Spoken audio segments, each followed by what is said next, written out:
We're back in New Orleans talking to some folks I know about their experiences here over the last couple of years. I'm standing in front of probably the most famous New Orleans landmark of the moment, a FEMA trailer. There's a couple parked on this lot, and inside is a woman who's a wonderful singer, as well as a member of a very famous restaurant dynasty that's about to come back strong, Leah Chase. The history of the restaurant, it's been initially one of the few places, if not the only place, where black people could gather and have a lovely sit-down meal. It was also the place many celebrities came through, African-American musicians and entertainers who could not be served elsewhere. It started off in 1941. It was founded by my grandfather and my grandmother as a very small neighborhood sandwich shop and bar.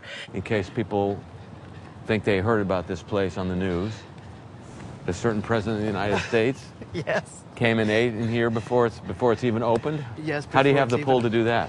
Well, you really don't need much pull. Just talk to my mother. She's so anxious to get this place open. Really? Look, we have changed the sign so many times. You just have to know. Opening soon. Really opening soon. Really opening soon. This is where it's settled.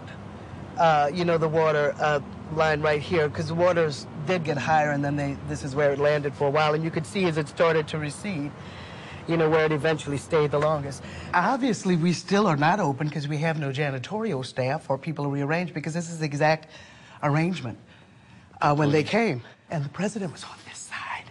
Over here? Where was I? Yeah. At the coffee maker in the back. No. Yeah, I have no clout. And I didn't get the little special badge to hang around in here. It was the queen of the coffee. The water stayed about to this level. Now these are the original chairs. We had them refinished. But when we came in, little lovely mold. It was really funny to see. It was literally just growing. So they were fuzzy. Very fuzzy. So the whole place was just an allergy victim's nightmare.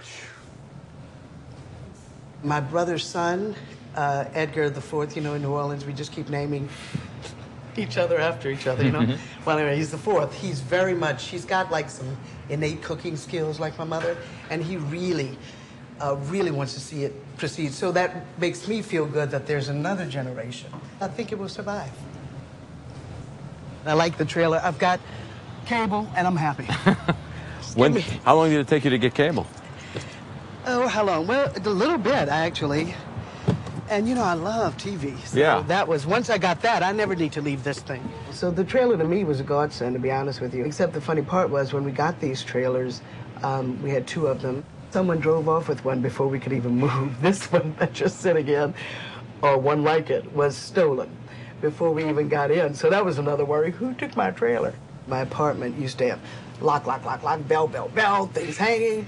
And so when I think about the fact that I'm going to bed every night in a tin can with the lock you could spit on and get in, it's amazing how we've changed. Still is stressful without us knowing it. I worked at a little camp for kids this summer, 5 to maybe 11 or 12, and that big water spout came. It was a huge water spout. And they saw it from the window, and all of these kids just started crying. One started crying, they all started crying. They were saying things like, my family's dead, my house is gone. And I know that they would not have said that prior to experiencing this hurricane. So you look at children and you think they're okay, but it was amazing. They were like, would you pray with me? I'm like, pray with you. And I felt like a Reverend Ike, a preacher. I'm like, okay, I'll pray with you. But I'm telling you all this to say that we have adapted, we've changed, but it's come at a cost, and it still is a cost. I consider anyone who lives in New Orleans a pioneer. I think it's gotten better, and I think you've been here long enough to see that, but it's not normal.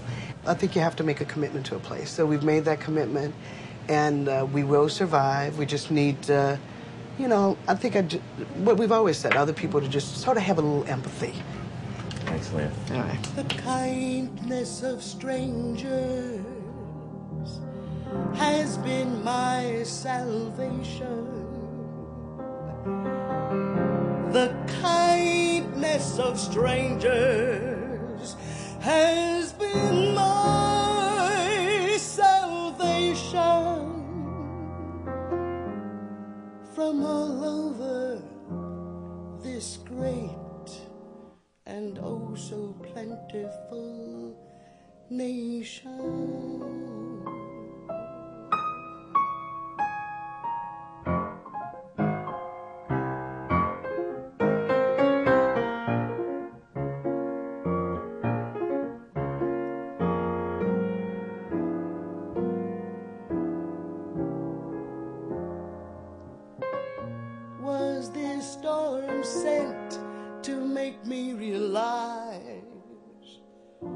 what living truly means. It's the beauty of love, the joy of life. Is this what rebirth means? Is this what rebirth means? Is this rebirth?